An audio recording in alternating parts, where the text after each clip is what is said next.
I'm Maryn. And I'm Christie. And you're listening to Hung, a podcast where we talk about true crime from the court of law to the court of public opinion.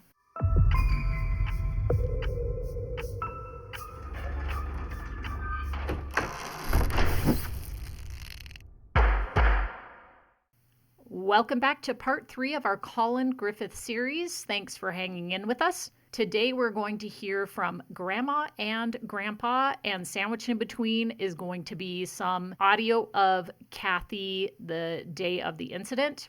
We are going to start with Grandpa.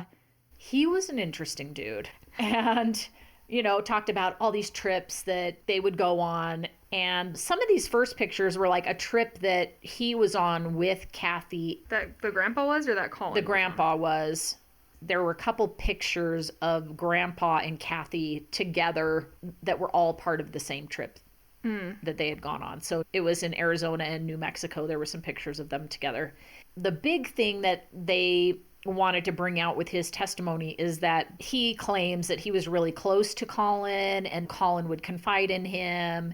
And they talked on the phone all the time, at least a few times a week. And that one time he told him that he was really mad at his mom and his grandma and said, and I quote, "I'm so tired of these bitches," and said that, I just keep thinking over and over that I want to kill her. I want to slit her throat. I want to feel the blood leave her body. I want to get it all over me and see it leaving her body. So pretty gory details about it's pretty gross. Him wanting to slit her throat and watch her bleed out. Yeah, it's either scary or convenient. Right. Yeah.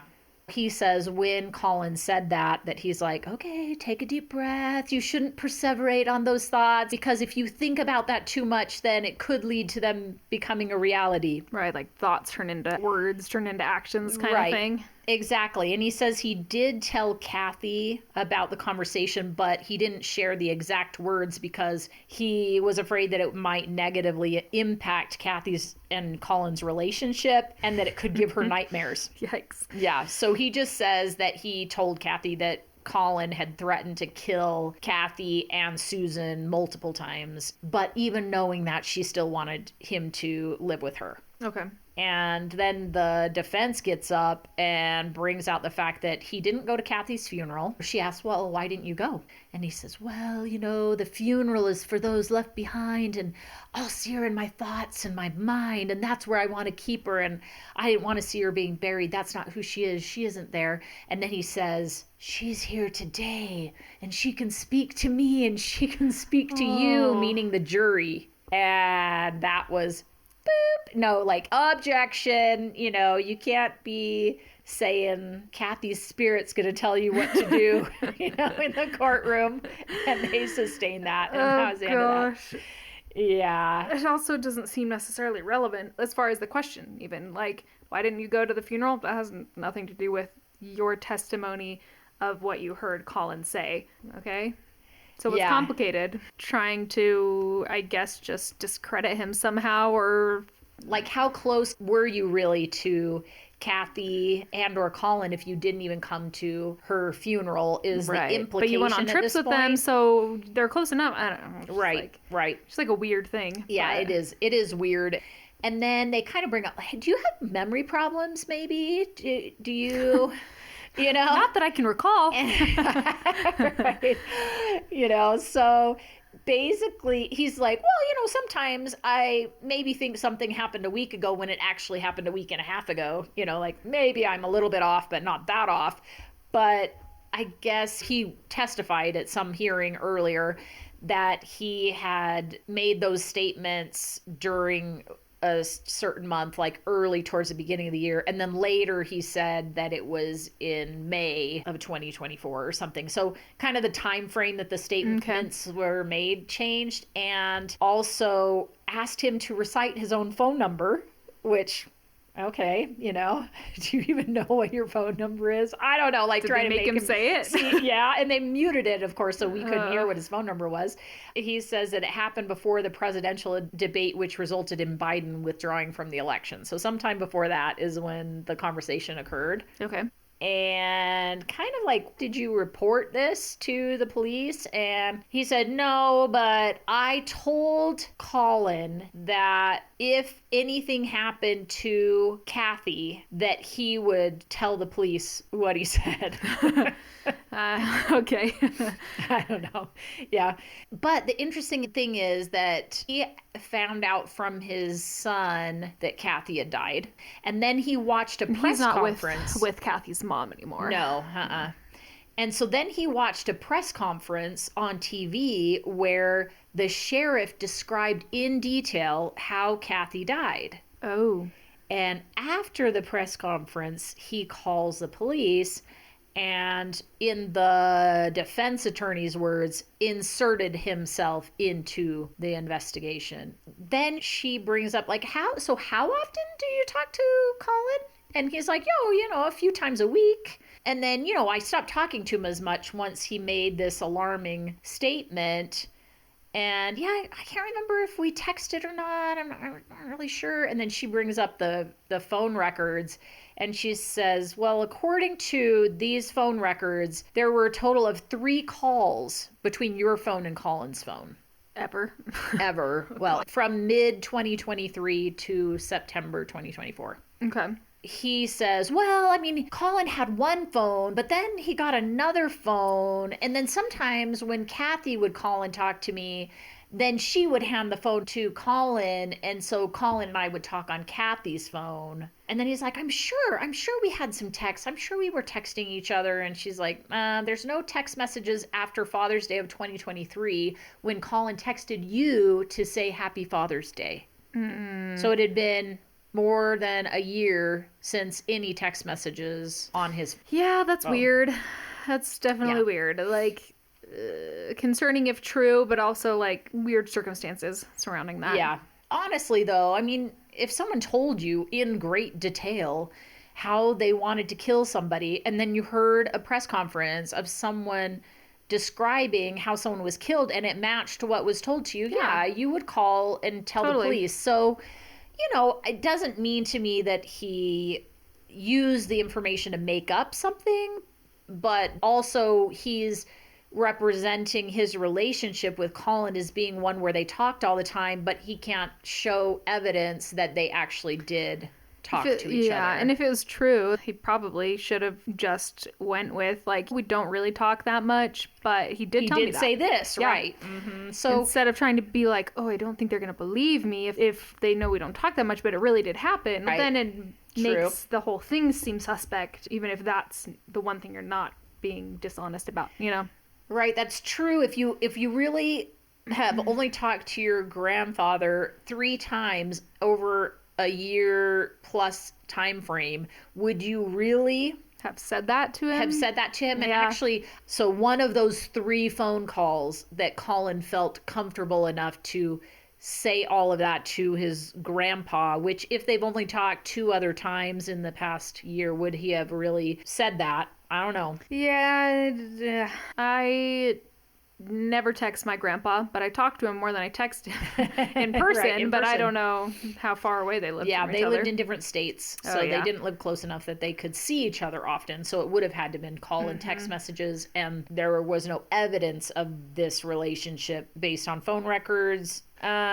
Okay, so then we have the sheriff who came to the house when the jail asked for that welfare check.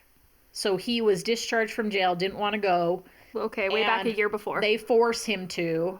Yes, this is back in November of 2023. And then they're like, maybe we should have rethought that. Maybe we should make sure everything's okay because we could get in trouble here if something really did happen. So they send a sheriff over there. So we hear from this sheriff deputy. This is when he's like holding the weights above his head. Yes, so this is the one that comes and the interaction was caught on body cam. So Cathy mentions that everything was being recorded since he got home, and she says he beat the shit out of me last night. So the officer talks to Collin and asks him if he's okay, and he says, I don't know, I'm just afraid. Like, I'm afraid my mom might try and hurt me. or hurt herself. He feels like he's constantly in this heightened state of fight or flight, and he doesn't know what might happen. And the deputy asked him about the things that he said in jail about potentially hurting his mom, and asked if he wanted to hurt her, and he said absolutely not. She thinks I'm a psychopath, a sociopath, or something like that. I'm not going to go crazy or anything, but if she attacks me, I'm going to respond. And said that the situation the night before was because she punched him, laid hands on him, and so he got her off of him, put her on the floor, and then went and called Detective Rentis, which is, we know some things about that are true, but we know of all these instances where he gets arrested. Well, he's the one that actually calls the police. Right. Himself. So I don't know. And he says he didn't say that he would kill her, that the jail personnel, quote, didn't like his attitude and forced him to go home with her, which I've seen that kind of attitude where someone's trying to, like, I don't like your attitude. You're going to do what I say. You know, it's like, okay. And that's probably why they're like, oh, maybe we should send somebody to go check because I got kind of, you know, whatever, pissy with him. He said, given the situation, I don't think we should be in the same house at all. Okay. So during cross-examination, the deputy says, I don't really know how long Collin had been home before I got there, and that Collin was marching in place with a weight over his head when he arrived, and that Cathy said she'd been making him do that since he had gotten home from the jail. So weird. I want him home with me so I can punish him. Right. It's like, let the jail punish him. Yeah. I mean, weird. He's in jail. Let them do, you know, I don't know. So, you know, the defense attorney's like, well, if he wanted to hurt her, he could have hit her over the head with the weight, you know? And he's like, well, that's possible. And she highlighted the fact that he repeatedly told this deputy that he didn't want to hurt his mom, but that if she attacked him and tried to hurt him, that he was going to defend himself. Right. And then redirect came up and was like, have you ever seen a home with so many cameras? No. That's it. Like, Okay. like, because there must be a reason, you know, there must be a reason there's a house with so many cameras. But, you know, that reason, when the other detective tried to say what he thought the reason was for all the cameras, it got cut off and he wasn't allowed to say it. So he just brings that up again. Hey, how come so many cameras? Yeah. Have you ever seen that Think before? about it, Jerry. No. Use your critical thinking skills. Come on. Right. Get the answer I want you to Have get. you? Yeah. So then we have the lead detective comes back on the stand, and they play all this footage from the early morning hours of the day that Cathy died. Okay. From her home. From her home. And we're going to have to play some clips of the kinds of things that she's saying and how she sounds when she's saying it, because it makes the state's case more difficult, let's say. Okay. I haven't heard this, so. Yeah. So let's stop and play some of those, and then we will talk about our thoughts. Okay. You told me you were going to get your neighbor over there, or I'm sending the police. Do you want the police to go? Then you would rather have the police go. Okay, that's fine. I will only answer anything. I will not take a call from you after this ever again. If Collin's not here by 10 o'clock, I'm dead to you. Do you understand me? Do you understand me? Do you understand me? Do you understand me? Yes or no? I need a yes or no. Yes or no? Do you understand me? Okay. You don't understand. Get the pictures. Okay, it doesn't matter. You were knowing with me, and you lied to me while they were here. I said, do you have him? You said no, and I don't know where he is. You said that to me. Okay, it doesn't matter. It doesn't matter because you still don't have eyes on him. He's talked to you. No, he's already talked to you because I can see where you guys have been talking. So if he's not here by 10 o'clock, I'm sending the cops. Oh, it is. It is. We're all losing our jobs, and he's losing everything. That's why I signed the car over myself. I need the money. So I'm taking the car, I'm taking everything. So I'm about to go up there and go and get the car because the car is mine. I have it in my name. The mobile notary came. I don't have to send you copies. I already sent you the title. You also said that you don't show the call records and that you believe Collin, even though he's there at your house. I'm asking you a specific question. Have you told him he needs to go back to this house? No. Did you tell him he needs to be back home to this house by 10 a.m.? And he needs to vacate your house if he does not have permission to be at your home? You need to be confided. No. That's what I told him. Okay. That's what I told him. Okay, and that's not what he did. He called me and he blocked me and he's completely removed himself from his Apple ID so that he cannot be tracked. So, right on that. Okay. No, his phone is off. His phone is off now. I told you that. I said if he didn't get in the car and come home, that was what was going to happen. And you said I will make sure he is there by 10 a.m. I told you I was going to if you didn't do this. No, that's not what I said. His phone is still on right now. His service is working. He's not going to answer. He's not going to answer. I showed you. Oh, stop. Will you listen to me? Do you see the call log? He did not try to call Monique at all yesterday. He is lying to you. I sent you his entire call log. That's from AT&T. That's not from his iCloud account. That's from AT&T. That's not what the court order said. It said he specifically has to leave a voicemail. But it doesn't matter because if he doesn't, that's fine. But I'm telling you right now, I have held everybody off. I said it's a private family matter. I'm sure he'll be back home. And everybody said, we'll give him 24 hours. That is until 10 o'clock today, Mom. That's why I said he had until 10 a.m. today. Mom, it doesn't matter. They gave me until 10 a.m. The police. I'm not speaking to you anymore. Either my son is in my driveway at 10 a.m. or we're not talking anymore. Okay, that's fine. You don't want to talk to me? That's fine. Goodbye. Did I tell you to let him stay at your house? Did I tell you to let him stay at your house? Have I or have I not told you multiple times in the past that he is never to stay at your house ever again? Not without my consent. And I have not consented. Do you hear me? Answer to me. Answer me. Do you understand that you do not have my consent to have Collin? Do you understand that? No, answer my question. Do you understand? No, I didn't. I never threw him out, and it's on the ring camera. Never threw him out. Never threw him out. Never threw him out. I didn't. You do not have my permission to have Collin in your home. Collin needs to be returned to me immediately. If when you arrive at your home, Collin is at your home, please inform him he is released immediately. If neither of those things happen, and I find out that he is still in your custody, I am standing in front of my ring camera having this conversation with you on speakerphone. I expect Collin to be here back at my house. And if he's not back by 10 a.m., I'm going to take it if you are holding him hostage and not giving him back to me. Thank you. I hope you have a great day. Goodbye.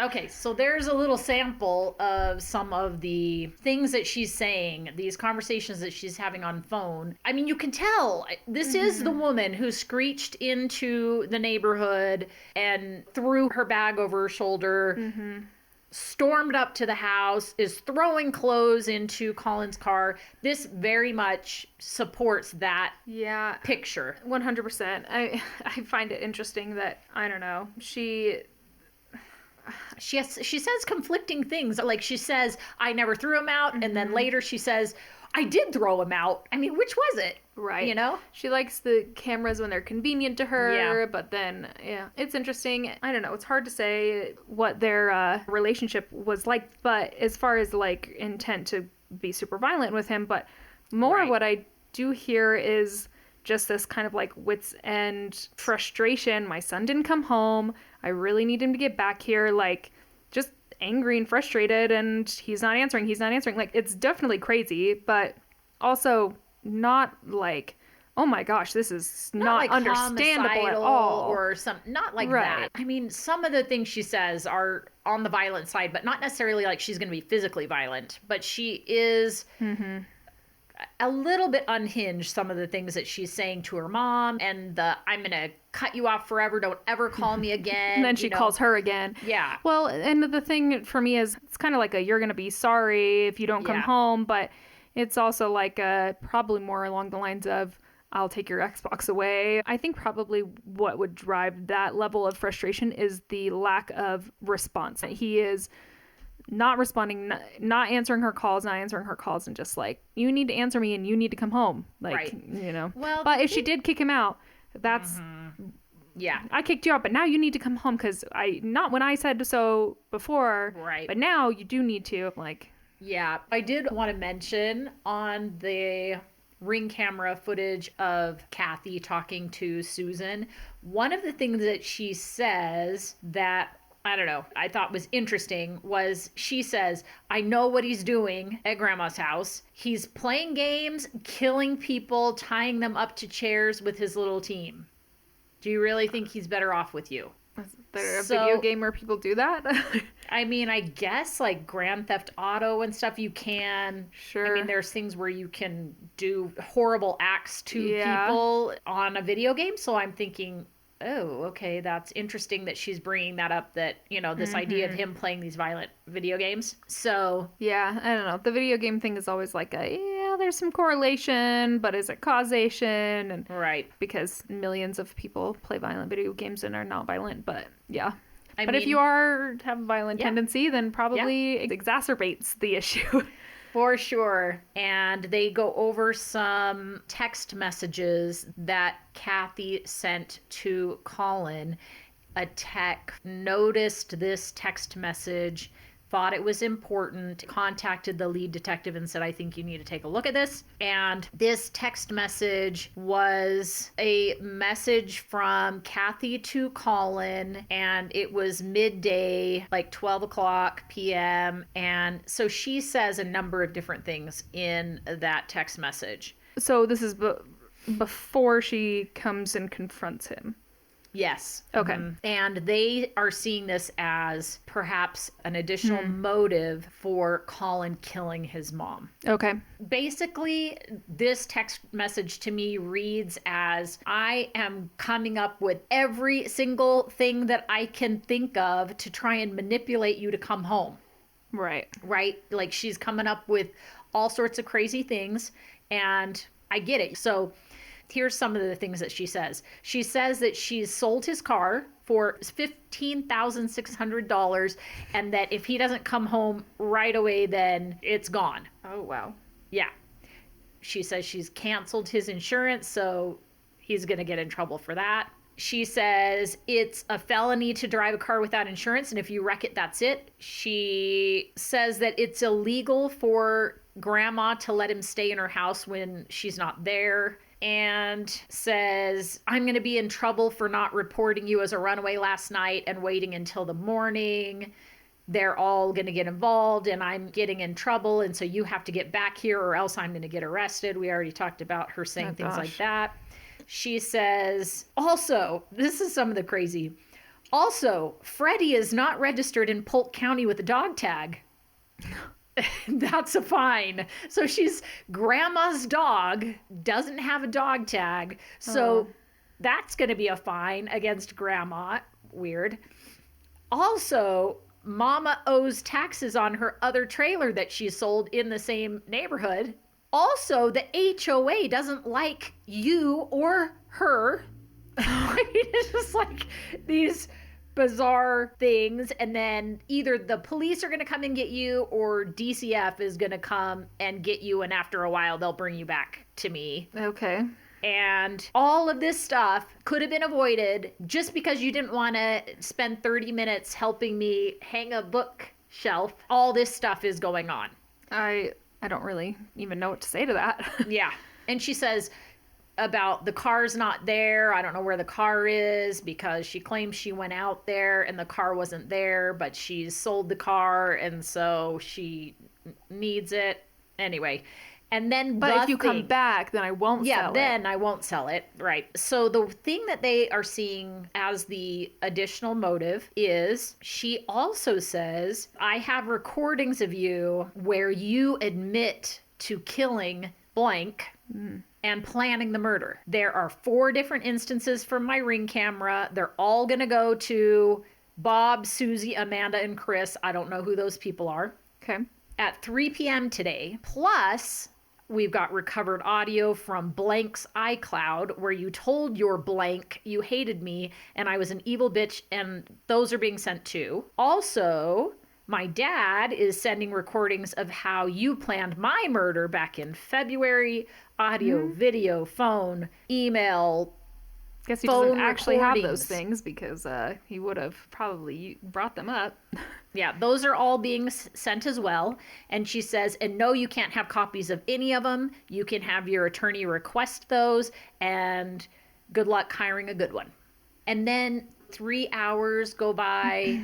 it does appear that he did receive the text message, but she doesn't get any response from him. So 3.5 hours later, she sends the same text message to her mom. And it's basically the same information, but she does add a few other things in there. One of the things she adds is that you can't let him stay in an empty house 3 hours away, especially when he just blew up my microwave. Like, what?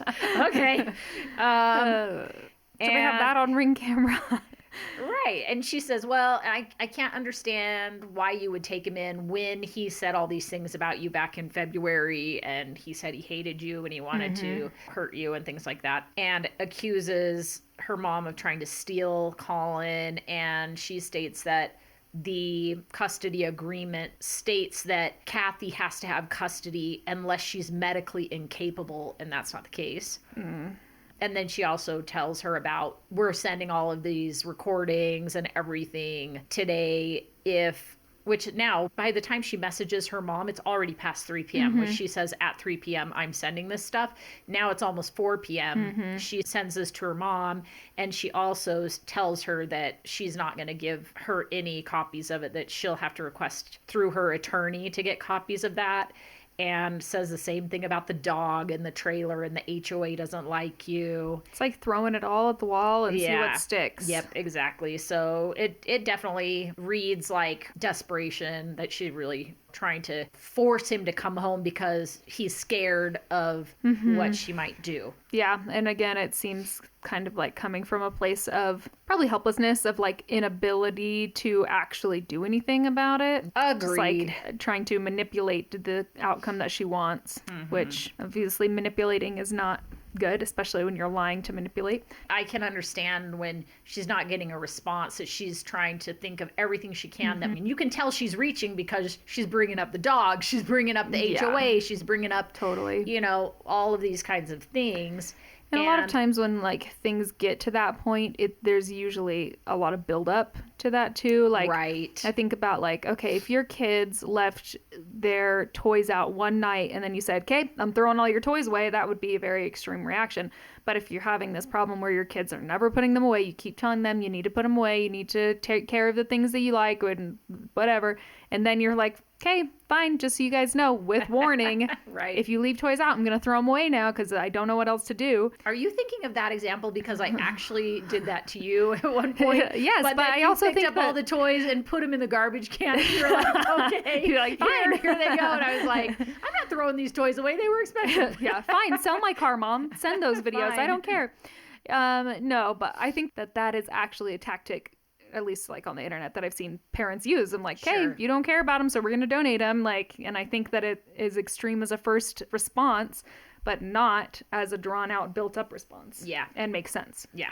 For Now, sure. some of those don't make sense. A lot of those don't make sense. They don't fit the crime, but... Right. So then they also show some Ring camera from the day before Cathy's death. So this is after Collin has left the home.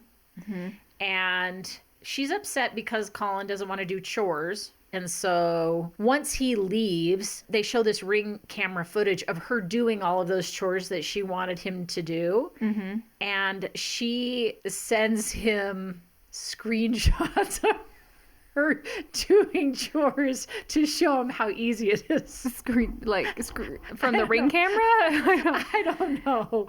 She sent pictures to Collin. So maybe she's just like, see, look, I cleaned up. I did the weed eating. It's not that hard, And so they show video of her taking the garbage out and doing the weed eating and things like that. So they show the Ring camera footage of her doing that, but then they also talk about her sending these pictures and stuff to Collin too, which is definitely passive aggressive. For sure. That, look how easy it is. It's not that big of a deal. So the state basically asks, did she ever make any threats to physically harm Collin or Susan in anything that we have? No, she didn't. And, we recognize that too. I agree with the state that everything she's saying and doing is trying to get him to come back home.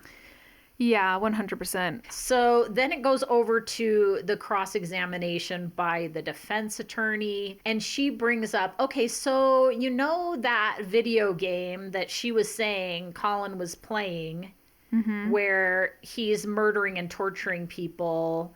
Do you know anything about the video game that is shown in this picture? And, you know, there's a screenshot of the game. And he says, yes, it's Roblox. Oh. And he kind of laughs a little bit about it. And he's like, yeah, it's rated for kids. It's, you know, there's, yeah. Roblox is under a lot of fire right now for having not appropriate games. So yeah, I'm sure. I mean sexually explicit. It's sure rife with sexual predators, and you can do some pretty crazy stuff in some of those games. I'm not that familiar with Roblox, besides the fact that I played Roblox when I was younger, but I always played obstacle courses and pretend to be a worker at McDonald's. I didn't know there was these other crazy games on there. Right. Yeah, I mean, I think the idea is like, I'm imagining Grand Theft Auto, which is realistic looking people, and Roblox is like Lego people, you know, very cartoony and whatever. And not saying you couldn't be doing violent or whatever things on there, but it definitely gives a different feel to it when you realize, oh, okay, 100%. it's Roblox. I also think this is something that can be used by the defense, assuming you probably, like, you look at it and you're like, oh, it's a kid game, but not really wanting to go into the kind of craziness that is Roblox, especially the last couple months. It's gone really crazy with that, because it's all games made by creators, like by players, and there's just really no limits on what people can do, and so parents do the same thing. It's Roblox, whatever, and it's actually really crazy. And so you're right, that's a good point, because for me, I'm like, oh, okay, it's Roblox. I don't think anything of it. So my impression too is kind of like, oh, well, this is not some crazy, you're right, I mean, it's not going to be crazy graphics or like something anything realistic, but so that's a good point. Hey, you might have swayed me. Don't sway me. I'm not supposed to be swayed by you. Sorry. Just kidding. But that's like the animated TV show, like Happy Tree Friends or whatever. No, I don't know anything. I mean, sometimes you can see something that's like, oh, it's a cartoon, but it's actually on Adult Swim and really crazy. Sure. You know what I mean? Sure. Yeah, I can accept that. I mean, she says, so it wasn't quite as Cathy described it. And he says, yes, he agreed that her characterization of it was worse than what it actually was as far as his knowledge. So, and then she talks about, like, if someone was being dragged through the house by their hair, wouldn't you expect there to be some disturbance in the house? Things knocked over, them struggling, I guess the idea of this fingernail, you know, like scratching and fighting, all of that. And he did agree that it's possible there would have been signs of a struggle that were not noted, right? And then they also talked about the blood on the backpack. And she says, so we're like, wow, okay, this very last state's witness. And we're finally getting back to questions we had from the first witness. And she brings up that Collin's phone was out in his car. And so Collin is the one that called 911. And he had to call on a phone. So isn't it possible he goes into the backpack and he's pulling things out to get Cathy's phone? Sure. And that's how blood gets inside the backpack. And he says, yeah, that's possible. Yeah, I mean, that would make sense. And then she says, well, we've got some other Ring camera footage that you didn't show, and also asks about the Ring camera footage that was admitted into evidence. So they go through the footage where she kicks Collin out of the house the day before her death. On the Ring video, you can hear Cathy telling Collin to get out and don't come home. Okay. And she says, don't come back, not even if you're bawling your eyes out. And she demands that he hand over his house key. That's why there's only one key on the key ring. with his car keys because he doesn't have a house key anymore. Mom takes it. Okay, so that would definitely intimate that that's actually his car key and not hers. And then once he leaves the house, she closes the door and locks it behind him. So there's no way for him to get back inside unless they have a hide a key somewhere outside for him to get back in the home. And the defense attorney notes that in one video, Cathy's noted waving her arm back and forth, suggestive that she's trying to trigger the camera because they're motion activated because she wants to capture certain things on video. And he does say, yeah, that's true. And after she did that, she says, and it's all being recorded on my Ring video. She's trying to get certain things on camera. And so that's kind of like, well, Collin was aware of the camera, but so was Cathy. And she would intentionally try and capture certain things on video that she thought might benefit her. Right. And then the defense admitted some additional texts into evidence. And all of these statements that she made that are proven to be false. Oh, yeah. So she says, you don't have permission to be at work because you didn't finish your chores, which is a probation violation. And the detective says, that's not part of the agreement. That's not accurate. And then another text, she says that he violated his probation because he had physical contact with me, as if there was some occurrence that happened after his arrest. And he agrees that he didn't see any incident of physical contact on any of the Ring videos that he viewed. She says she's going to withdraw him from college because he hasn't shown himself to be responsible by doing his chores. Which she doesn't do anything about that. She states she's reported the car is stolen. Technically, he can't steal it because his name's on the title. She says she's closing his bank account because it's tied to her name. He can't leave the county without her unless it's for school, but the paperwork actually states he can leave the county to go to his grandmother's house. And the 751 paperwork states that it's perfectly legal for him to be with his grandmother as they have shared custody. She says a towing company is going to come pick up the car. She says she sold the car. That's not true. She says she went out there. She didn't. She was seen on Ring video at her home when she says she went out to the property and the car wasn't there. So that wasn't really true. Right. Anyway, she is just all over the place. A text message back in the summer, she says that her mom has stage 3 cancer and she's not doing really well. And I got really upset. And so I quit my job, but she actually didn't quit her job. Ooh. She says she sold the house. Someone has assumed the mortgage and she's going to be moving out. That actually isn't true. And then just says that she talked to her doctor and he wants her to go to an inpatient facility for some time for intensive therapy. So clearly has had some emotional issues that they're bringing up.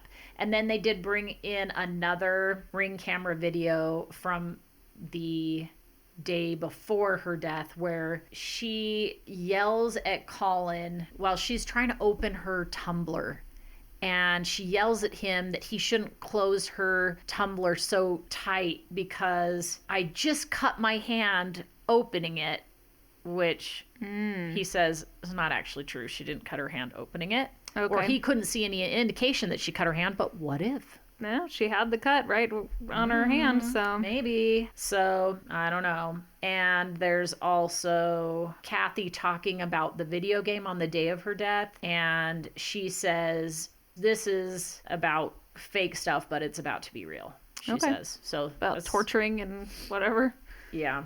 So, I don't know. And then just says, she talked to Detective Lacey. She talked to her mom. Multiple people told her to let Collin stay at the house and cool off, but she ignored the advice. And then that's the state's case. They rest.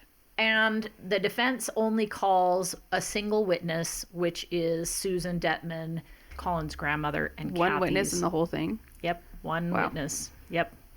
I wonder if, I don't know, just the thought that the mother of the person who was killed is going to testify now in defense of her grandson who maybe potentially murdered her own daughter. Maybe they felt like that's all you need. If she's convinced, who loves both of these people and is arguably the person who is most affected or one of the people who's most affected, and she's willing to testify in defense of.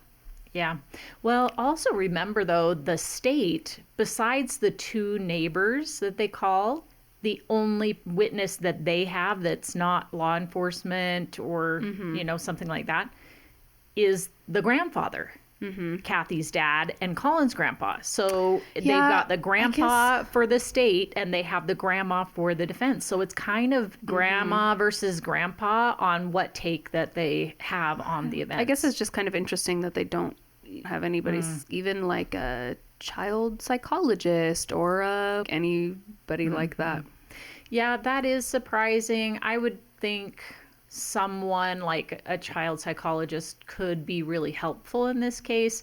I think that the reason that the defense isn't calling a bunch of contradictory witnesses is because the facts and evidence are not really in question. True. What the law enforcement people are saying, what the medical examiner is saying, none of those things are really being contested. Right. And they got to cross-examine those people anyway. So. Right. It's just, what do you take from that testimony and what weight do you give to it? And when you put that testimony in with everything else that we know, what does it mean?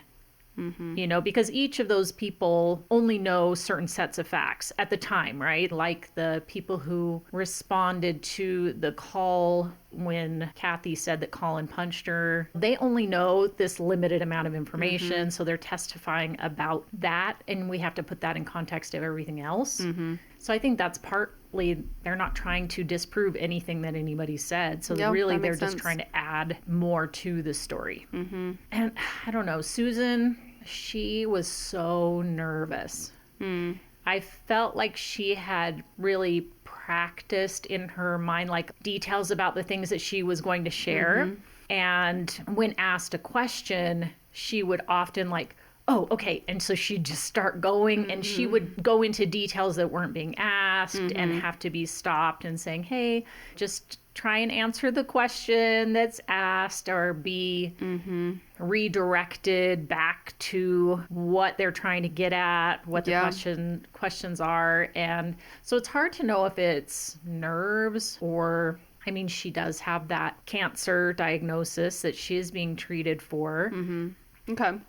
Anyway, so I think it is probably the jury weighing who they think is more credible, grandma or grandpa. Yeah, I mean, fortunately or unfortunately, they did a good job of discrediting the grandpa because they were able to show that they weren't really all that close, and so he kind of inserts himself. And and I think the beginning of Susan's testimony is really, what does Susan have to say about Robert and his relationship with his kids after the divorce? So Susan and Robert had 3 children together. They got divorced, and then Susan had a 4th child with her second husband. She says that once they got divorced, that Robert wanted custody of John Paul, but when he did not get custody, then he just kind of cut everybody off.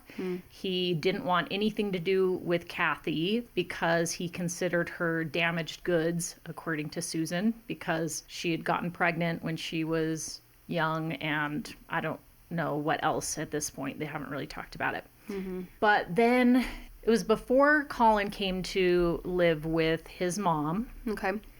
And after COVID, so somewhere 2021, 2022, something like that, that Cathy had reached out to her mom and said she wanted to go on this trip with her dad to see her grandmother. Robert lived in New Mexico. I'm not sure where they were going to. Seems like maybe it was California.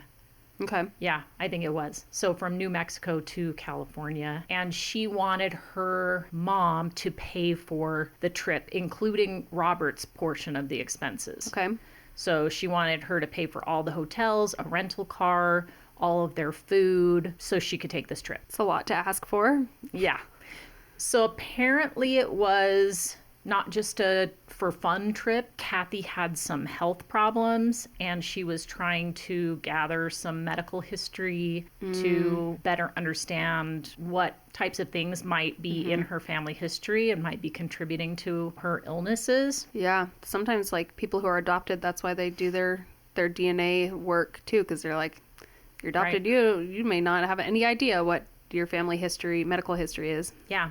And it sounds like it had been a number of years that Cathy had not been in contact with Robert based on this. And you could say, oh, well, maybe after they took that trip, all of a sudden they got close and they started communicating more. I don't know, that's possible. That's what he's stating. But I do feel like during his testimony, he kind of presented it as evidence of how close they were, that they took this trip.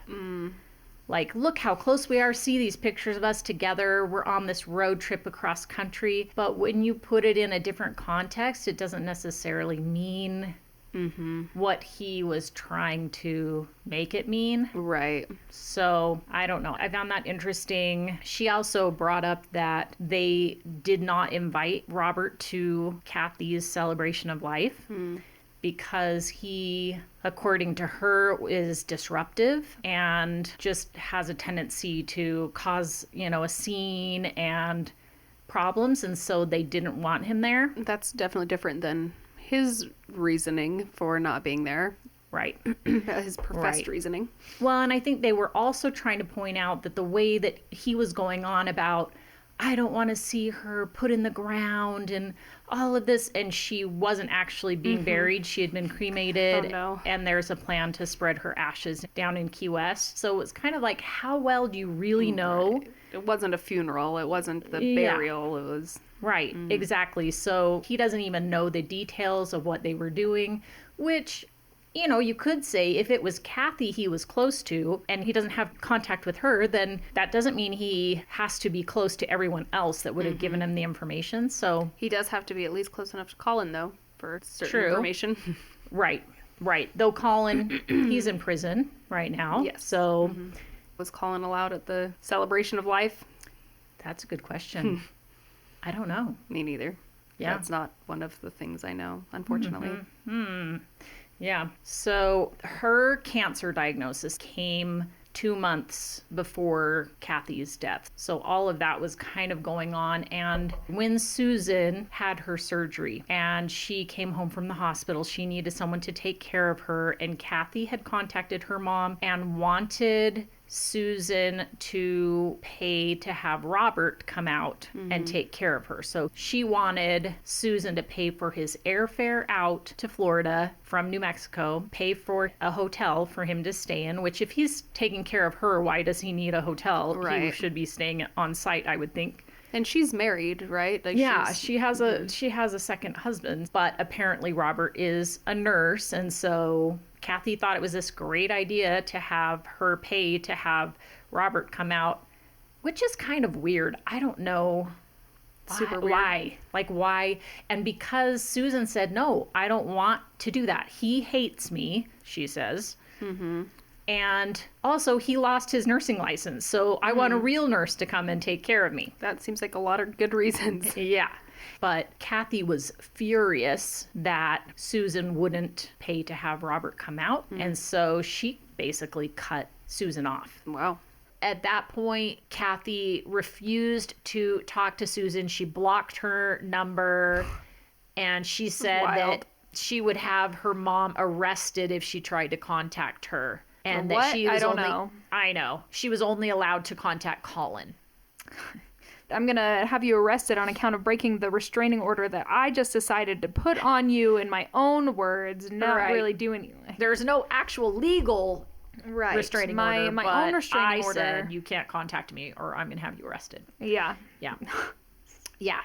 She's like, I don't want to talk to you anymore. I don't want anything to do with you. So kind of could explain some of the conversations that we hear between the two of them and how angry she is with her mom and why her take on the custody agreement has changed, because during Susan's testimony, she said that apparently Cathy had told someone in the probation office that her mom had terminal cancer But the weird thing was that my understanding of what Susan said was that they're like, oh, well, because you have terminal cancer, he's allowed to go and see you anytime that he wants, which is a little different than he shouldn't be there anymore. But it did kind of seem like, oh, well, you're not in a fit state to take care of him anymore, was a little bit the implication that maybe I took as why she was trying to say that. Her mother could no longer keep up her side of that custody agreement because of her health. I don't know, but Susan said that she told whoever she talked to, no, I'm stage 3. I'm in observation. I'm not terminal, so I don't quite understand what she was trying to, like what the issue was. It was one of those tangents that she kind of went off on and then got pulled back to where she was supposed to be. So I don't know. But then the defense was asking her about the second phone. And Susan said, oh, yes, I bought Collin a second phone because I had gone to their house and Cathy and Collin and I were supposed to go to a Mexican restaurant together. This is one of those where all of a sudden a question about did you buy Collin a second phone turns into a story about a Mexican restaurant. But she says yes or no. Yes or no. I was like, yes, I did. Why? Because, yeah. So she gets there and Cathy has decided she doesn't want to go. And Susan's trying to convince her, come on, just order some nachos or something, which I thought was funny that she threw that in. And she says, no, I don't want to. But Susan convinces her to let Collin come with her, and the two of them go out to dinner together. Okay. And while they are out at dinner, Susan receives a call from Cathy, and Cathy says, don't bother bringing him home. I don't want to talk to either you or him ever again. I don't want to see you. And so here they are sitting at dinner, and Cathy's like, don't come back and don't bring Collin back. Okay. And then the defense attorney's like, so what about the phone? And she says, oh, Collin had left his phone at the house. And so he didn't have access to his phone. Now his mom says, don't come back. So she's taking him home, but he doesn't have a phone. That still seems like, I don't know, a big step to be like, instead of, okay, I'm like going to go by and grab your phone. phone. I mean, I don't think they lived super close to each other, and I don't know where they were at this point, but still, like, I don't know how expensive this other phone was. It could have been a cheapo, but still, like, well, I guess I'll just buy you a phone. I don't know. It's kind of weird. It does seem strange, which it does kind of it's all kind of make strange. You wonder, like, in a normal situation, you would think, well, why wouldn't you just run back and say, okay, I just need to grab his phone and we're going to go, right? You can send grandma to the door, leave him in the car, but it tells me that there's enough instability there in the relationship that was clearly like, well, we're not doing that. I just feel like there's enough back and forth of that why would you not assume that she's probably going to change her mind again anyway? Why go to that step of buying a phone? She thought this time she was serious. All right. Well, and she says the reason that she felt she needed to buy him a phone is that she has a number of different properties. So she has a ranch or a farm somewhere, Acadia maybe, Florida, and then she has property in the Keys, and then she has this house in Auburndale, which, because she's not there very often, she doesn't have internet there. When she does come there, she just uses her phone as a hotspot for her computer. So he was going to be there and not have access to anything, and she still had to work and things like that. And so she said, well, he needed to have some way to contact me or whatever, since he was going to be there part of the time by himself. And so that's why she went and got him a phone. Okay. And she does mention that she gets her same area code, which is the Key West area code. So that would be pretty easy to check on Robert's phone if he was getting calls from this area code. Right. But so I guess it was a couple weeks that Collin was there with his grandma. And during that time, she says that Cathy kind of went off the deep end. I mean, she just went on a bender. She was drinking heavily, taking medications. There was a suicide attempt during that time. She was Baker acted during that time for the suicide attempt. And Susan says there were periods during that time that Cathy didn't even remember that Collin was with Susan because she was so out of it. So she says then Cathy changes her mind like she does. But I guess this is the first time that she had kicked Collin out. So they don't actually have experience with this aspect of Cathy. And Susan does say that Cathy was telling her, I don't think I can keep doing this. This is just really hard. I have to get up at 6 a.m. every morning to drive him to school. And then I have to turn around and pick him up at 4 in the afternoon or whatever. And her mom says, no, you don't. You can let him ride the bus. Right. So it did seem like there's this need to control every aspect of everything that maybe she was taking on more than she needed to, and it was overwhelming her. Right. So that might have been part of the reason that she would get fed up, and, you know, they didn't speak kindly to each other. They were disrespectful to each other. You can hear that on the video, swearing at each other and things like that, which, you know, that would get tiring too. Okay, and then the defense asks about history of kind of estrangement between Cathy and other family members. And of course, we have the example of when Susan doesn't want to pay to have Robert come out after a surgery, that Cathy's like, F you, I'm done with you, you know? And so she brings up some other ones too, where there's John Paul, who he's married and has a little daughter. And according to Susan, Cathy went over to their house and she did not like the way that her sister-in-law was keeping house. It wasn't up to her standards. Okay. And so she says, well, I'm calling the Department of Child and Family Services and I'm going to report you, which she did report them for neglect, which they came out and did their investigation and they didn't find any evidence of neglect. Okay. That doesn't mean, you know, I mean, we can see in this case with people coming out and investigating claims that, you know, reports that Collin made about his mom pulling a gun on him, and they come out and do an investigation and decide it wasn't true. So you don't know necessarily, but... No, and unfortunately the system fails too often. So you're like, oh, okay, they did an investigation. And maybe she was over the top about it and there was no need for it. Maybe there was, who knows? Well, I mean, when you think about the way they're talking about the way that Susan and Cathy keep house and how meticulous and clean it was, I can see someone like that. You're just an average person and maybe you've got clutter and you don't keep things as or your kids are younger. Right. It wasn't up to her standard. But I think it was just a sibling doing that to another sibling that, you know, it's like, I don't want anything to do with her. I'm tired of the drama. I'm mad that she called CPS on our family, you know. So regardless, it caused a rift. Also, her half-brother, Kevin, he was living in Virginia doing some training with the National Guard. And she thought, oh, wouldn't it be so fun? Collin and I will come up to DC. You can come hang out with us there. We'll have this fun trip. But the night before, she called and said, well, I only want you to come if you will help me get our stepdad. Oh, wait, her stepdad, which is Kevin's bio father. If you'll help me get him arrested. For what?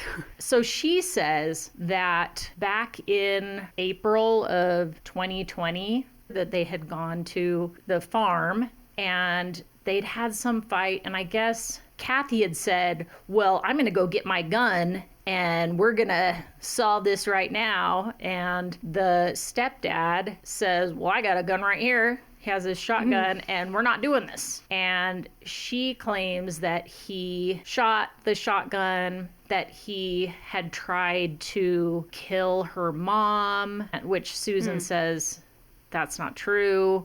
He never fired the shotgun into the ceiling or something. She's like, well, there would be evidence that he shot the gun into the ceiling if that happened, and that never did happen. He never tried to kill me, you know. And then when you combine that with Cathy had also made claims against her father, Robert, when she was a teenager, she claimed that Robert had raped her. And so that went to trial, and he was acquitted. Susan says that later on, as an adult, Cathy told Susan that she'd made it up, that she was angry at Robert because of things going on in her mom and dad's relationship. And so she had made that claim. So I don't know. I mean, this is just per Susan. Right. So I don't know. Yeah, but the very next day after she'd told Kevin, like, well, you can't come with me unless you help, and he refused, then she calls up, oh, well, actually, I really want you to go, and so please come, and just very up and down about her emotions and her interest in interacting with different family members, which we hear on the video of things that she was saying to her mom, things that she's saying about Collin, that it is very hot and cold. And she's 1 minute she feels this way and the next minute she feels something else. Yeah. Obviously there was a lot of dysfunction going on in the family, and definitely Cathy seemed to have some, mental and emotional problems, Totally. Well, and I mean, and it could be a different scenario, but I'm also thinking, right, about that video, right, that she was telling Collin, oh, I'm going to do this, I'm going to do that. And those were obviously not true. Yeah. Manipulation tactics without maybe ill intent, but... Right. I'm sure the family was used to her making threats that they knew empty threats. Yeah, exactly. That nothing was actually going to happen, that this was a strategy that she often used to try and get her way. And so I think that's why people weren't taking them all that seriously. And then the times where they actually kind of call her on stuff, not really call her on it, but like... don't respond the way that she... Right. It's like, well, she kicks him out, he goes. He doesn't come home. And now she's mad that he doesn't come home. Right. And then she wants to report him as a runaway, which is weird. It's like, you do what I say, and then now I want you to do something else, and so now I'm going to accuse you of something different. Why did you believe me when I said to do that thing? I never said that. I didn't say that. I didn't tell him to leave, but she actually did. It's on my tell Ring him to camera. leave.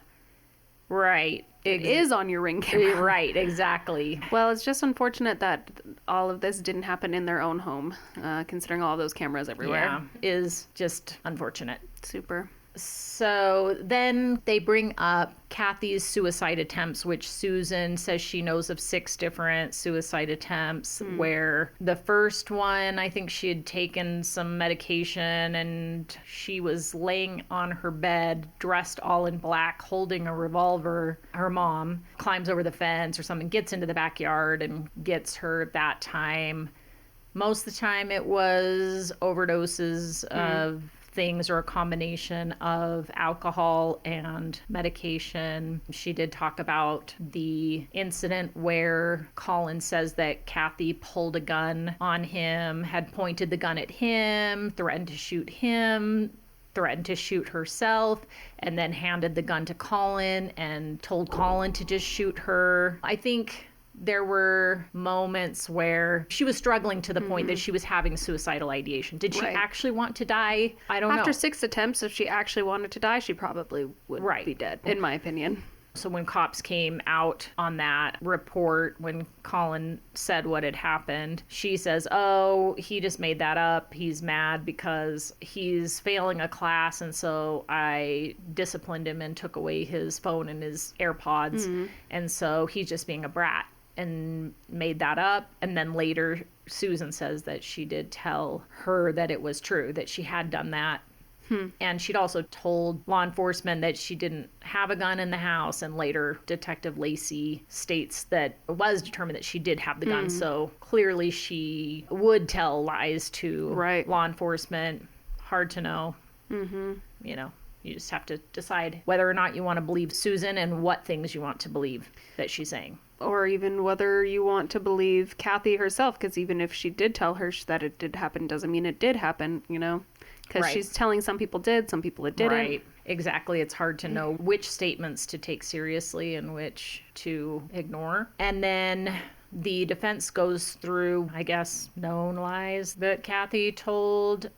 Susan said that she had told people that her mom had Lynch disease, which makes you more susceptible to cancer. The weird thing was not that she said her mom had Lynch disease, but that she said because the mom had Lynch disease that her insurance was making her have a hysterectomy, which is kind of weird. Like, why would, I don't know if that's specific. A thing. Can an insurance company require someone to have a hysterectomy because of family medical history? I don't know. That seems a little strange to me, but I guess she told her sister that as well. And her sister was really upset because, you know, of the impact to her. Like, oh, what? Am I going to have to get a hysterectomy? Or, you know, and Susan says, I don't have Lynch disease. I confirmed that with my oncologist.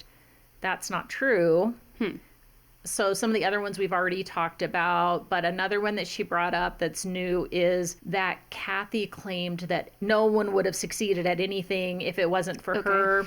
She threatened her mom, said she was going to call the dean of the college where Susan works to tell him that Susan was a fraud, that she had done all of her mom's coursework and had written her dissertation for her, trying to get her in trouble. And her mom said, go ahead, call him, you know, I mean, do your worst. Yeah, I don't know. So that was a strange one.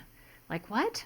I mean, I don't know. That's weird. It's like either you really did do it or that's a major delusional type of statement that you would make because of the other things that she would say. It seems more likely that she's just, I want you to hurt. So I don't know if Cathy herself, if she believed those things or if she was just coming up with things. I don't really know. Or if it was true to an extent, like she helped her with some of her things, but not to the extent of did it all for her. Might have asked her some questions. Will you proofread this? Will you blah, blah, blah? And then that turns to, I did everything for you. I'm like, oh. Yeah.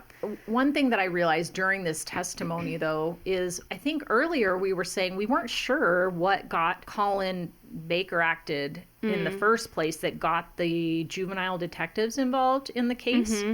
Just that he had been put in and there was the, like, he didn't want to be released, which was true every time. But it was him reporting about the gun.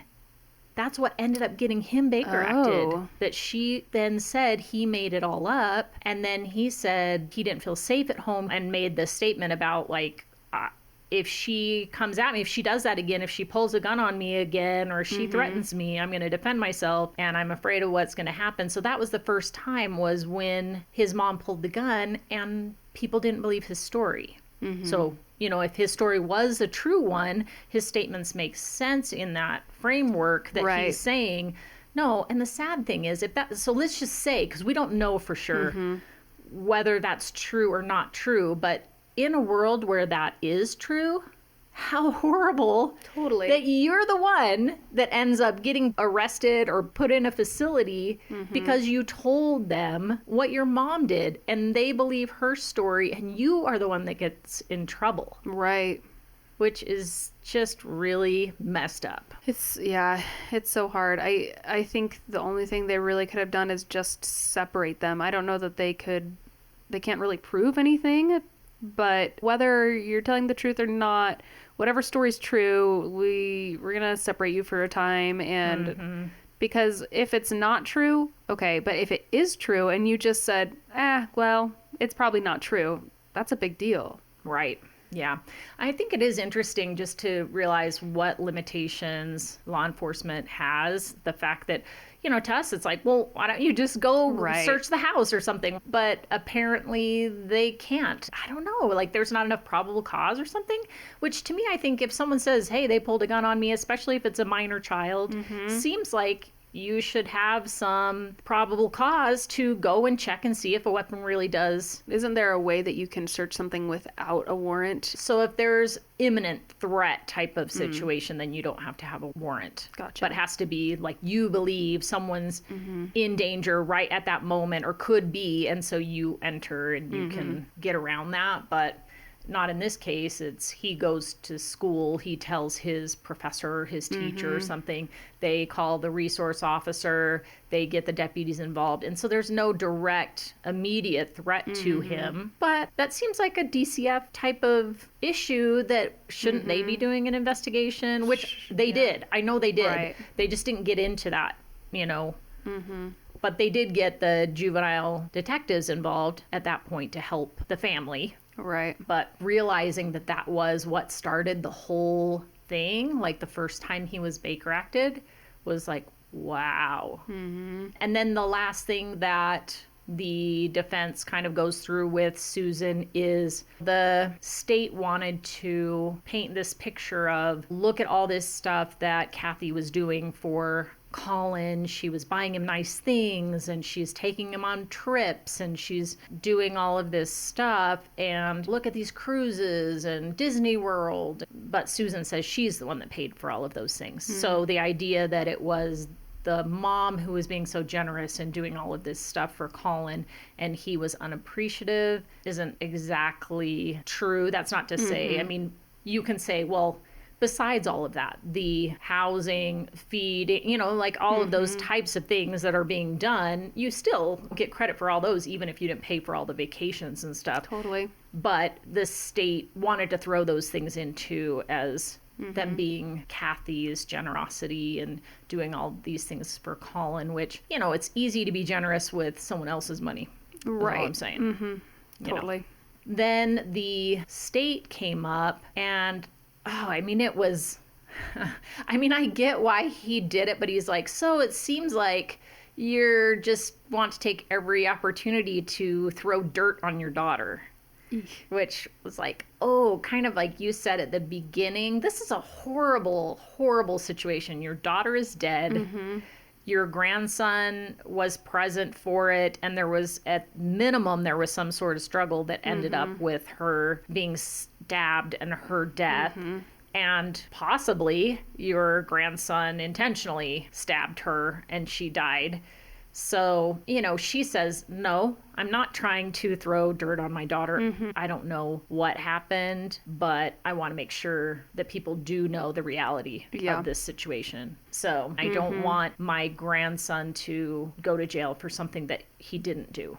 The prosecutor also says something about, like, Cathy had a rough life, that she had been impregnated when she was 13 and all of that. And she says, yes, she ran away from Hope House, which I don't know what that is. And she was found at a hotel with her boyfriend. Okay.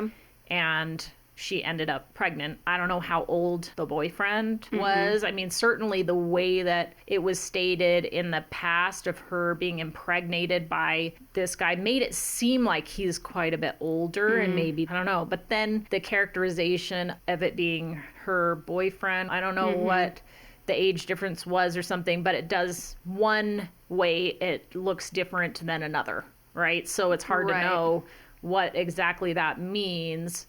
But she says that she didn't like him, but that Robert did. Robert was the one that loved him. What? Yeah. And so he was pretty mad about it. No, wait, now you're just trying to smear Robert and say that. She's like, I'm not trying to smear him. You just said, did I like him? I said, no, I didn't like him. Robert was the one that liked him. Okay. You know, I'm like, okay. He did say that when she was contacted after her daughter's death, something about her making a statement to the police that I didn't know that he was a psychopathic killer or something like that. And she says, no, I never said that. And then he shows her some transcript of something and has her reading over it to herself. And then a sidebar is called and they never go back into that. And so I'm not sure, like, what statements did she actually make? And was that a fair characterization of her statements just based on how she responded to his question? She was saying, no, that's not something, I didn't say that. So I don't know what's on the record, but as far as law enforcement, but as far as what's on the record here, not much. Okay. So one of the things that the state brought up was, so at one point, Susan wanted to have Collin come and live with her and her husband in Arcadia at the farm. And the state says, well, basically the husband didn't want that and said, isn't it because he was afraid of Collin and that Collin might do something to harm you? And so he didn't want Collin living there. And she said, no, it was because he knew if Collin was there, that Cathy would be there constantly, and he didn't want to deal with Cathy and her craziness. But then that made me think, well, why, if there are people out there who have this opinion of Collin that he's dangerous, and that if Susan's husband had fear of Collin, felt like he was violent, didn't want him to live there, why would they not call him as a witness? Right. Like, they have no witnesses. Nobody has testified that Collin is violent, that they are afraid of him, that they had this opinion of him. Nobody actually testifies to that. Nobody but law enforcement saying that he said violent things, but yeah, I mean... Especially when you bring up that her husband apparently had this opinion of Collin, why aren't you calling the husband up there to say that himself? Right. So that seemed weird to me, and kind of highlighted the fact that actually they haven't called anybody who has said that. I don't know. So that really did strike me as like, okay, that seems weird that if you think you have this and people have these opinions, why aren't you calling them to say that? And that was kind of it. The defense rested and the state also rested. They do their closing arguments and then they go into the judge's instructions for the jury. And that's the case, and it gets turned over. And oh my gosh, the closing arguments were just, I mean, my mouth was just on the floor some of the time. In particular, the prosecutor's closing argument was just so, I don't know. I mean, I feel like he was really going for effect. He wanted just this gruesome, bring up all of this anger and emotion towards Collin, and just ugly. And of course, this is a terrible case. And if what the state believes to have happened actually did happen, right? If he intentionally stabbed his mother or whatever, then of course that's a horrible thing. And I think you also have to look at the facts, like what are the facts that we know. And so just a few of the statements that he makes that just were jaw-dropping. So he paints this picture of all of the things that Cathy would do for Collin. You know, she's buying him Starbucks, she's washing his clothes, she's dusting off his shoes, she's taking him on trips. And what thanks did she get from her son? She had a foot-long knife stabbed through her neck. And then he describes all the anatomy in all of these gruesome terms and wants to stress the fact that Collin was happy while that was happening. And he says, but he did, meaning Collin, exactly what he said he was going to do. As she's on the floor trying to get up, but she can't get up. She's got a gaping open wound in her neck, compliments of her son. Thanks, Collin Griffith. Appreciate that. I'm like, ooh, I mean, just... That's so bad. I don't know. When he said that, I was just like, wow, I don't even know. Yeah, it just seems so over the top. And also making statements, she's trying to get up. How do you know that? There's no... Right, exactly. Evidence that she could do anything after that happened. Right. I mean, to me, I feel like the state should be focused on, I'm presenting the facts. I'm going to give the details of what happened in this case.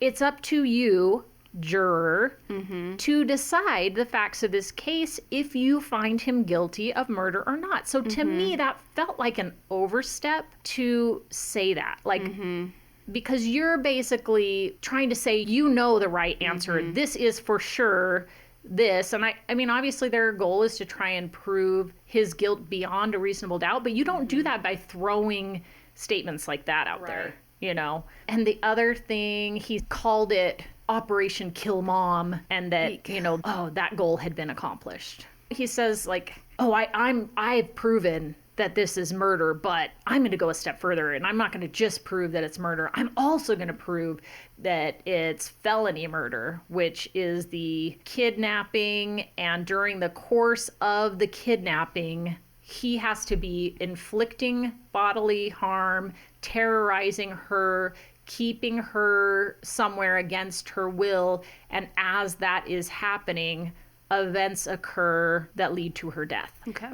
So I think that's the whole reason that the earbuds come into play. But that's the only thing really that could be made to paint the picture that she's being dragged through the house. There's nothing else really and that the potential witnesses that. saying that they heard her say, "Let go of my hair," and then they went into the house together. Right, exactly. And, well, he doesn't talk about this, but, you know, the defense attorney says they all said he was standing in the doorway the whole time, which is around the corner from the mulch where the earbud was. And so, you know, nobody ever said he was down there. So where's the evidence that he had anything to do with why that earbud was in the mulch over there? We hear the description of her marching up to the house and her gesticulating and, you know, being all Also worked throwing up. clothes. It could have been, I don't know. Seems more likely, based on the evidence, points to it coming out during one of those activities, and there's nothing that supports the idea that he had anything to do with the AirPod being in the mulch. Now, the one in the kitchen, who knows? There's no witnesses to that, so it could be as a result of him or not. We don't know. Yeah. He goes through this big PowerPoint presentation and really focuses on the gory pictures and stuff. I feel like just bring up a lot of emotion and stuff and have them make an emotional decision. Right. You know, of course, that didn't work for me because I don't get to see any of the pictures. Right, And so maybe I would feel differently if I saw some of those things. I don't really know. But then we had the defense who, she was very calm. I feel like the way they presented is flip-flopped. Like usually it's the defense attorney that's doing these kind of over-the-top types of things and just very emotional and big in there, whatever. And she was just very calm and measured and everything and just laid things out. This is what we know. And she basically pointed to the fact that clearly the prosecutor wants you to make your decision based on emotion. And that's not the way to decide a case.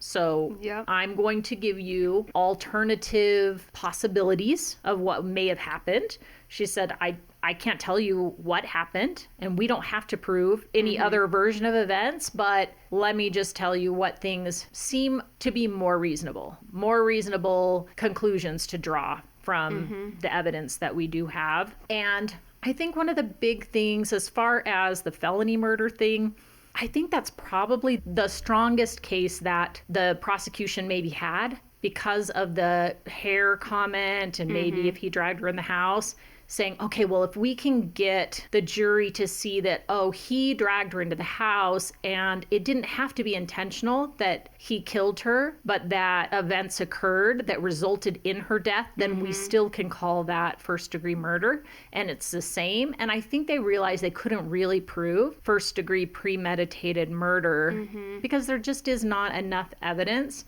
to be able to support that. Even if that is what happened, even if you believe that's what happened, there's not the evidence there to support it. And so I think that's why he's pulling in the felony murder. Okay, well, if we can show this, then we can get it, even if it was an accident or whatever. If they were wrestling around or they were doing whatever, but it was in the course of her being held against her will in some way, and being terrorized, that they can still find him guilty of first-degree felony murder, which I think there are some things to say with all the bruises that she has, okay? Could you say she was being terrorized during that time? Potentially, right? I mean, but then you also have, there's no disturbance in the house. Like, things aren't knocked over, things aren't disturbed. The defense brings up that if she was being dragged, her flip-flops would not be in the kitchen next to her body. They would be strewn through the house like the AirPods were. And those are pretty likely things that would have come off if she's struggling and he's dragging her, that her flip-flops wouldn't have stayed on. So, and that it would have to be, because the felony murder charge, it has to be during the event of the kidnapping that something happened. And it was an hour and 15 minutes that had gone by. So we have to believe that an hour and 15 minutes, that entire time, there's a struggle going on. She's being terrorized. She's being held against her will there. And then eventually her death occurs.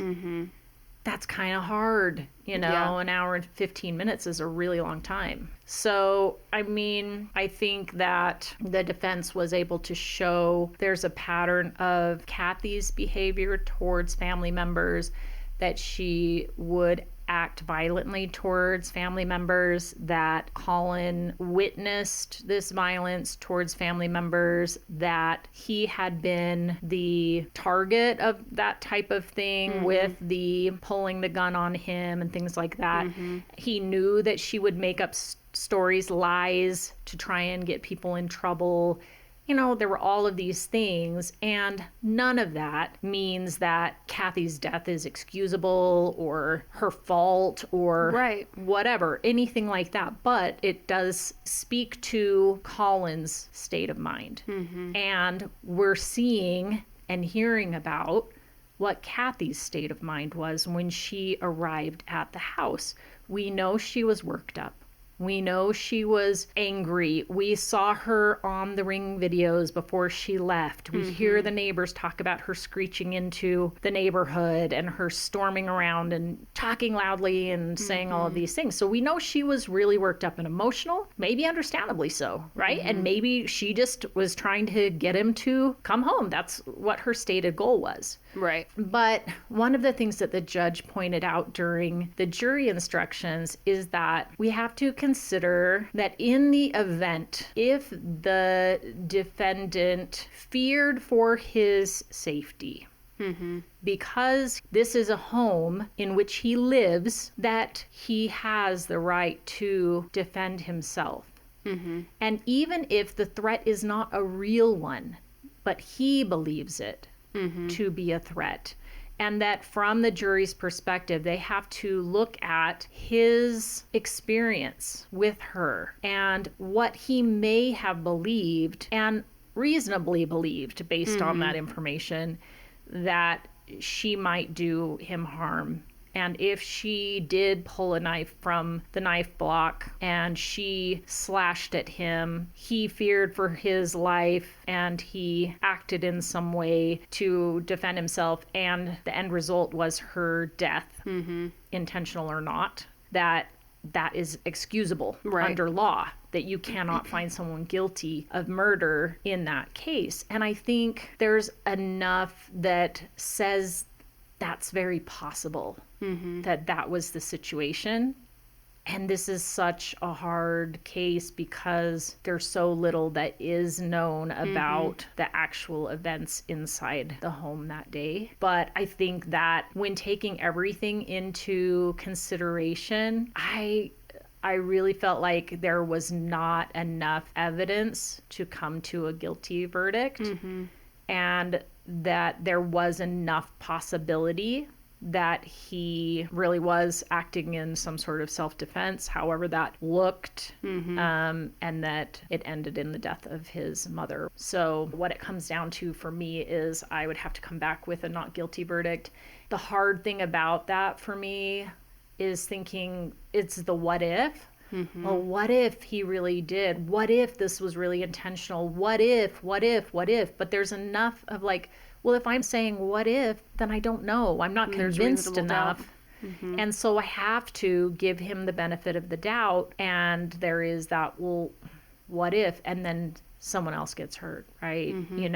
And that would be the hard position to be as far as the jury goes. Well, I have to say that, hearing in depth from the courtroom side of all of this was really enlightening and interesting for me as well. Like, my whole experience with this case has been everybody is reporting on it with a decision, obviously, a judgment obviously made in their minds. And so the way that the information is presented is very much skewed towards that. Sure. And so hearing it from this perspective honestly made me really think about a lot of things. And I don't know. We'll talk more in the next recording about it, but I am uncertain, honestly, for myself. So, well, I am curious to learn the verdict and find out what some of these conversations were that were happening outside of the presence of the jury that I didn't know, and what's being said that's influencing the public to believe a certain way about this case that may or may not be justified. So thanks for listening. And until next time, I'm Christy. I'm Maryn. And you're listening to Hung.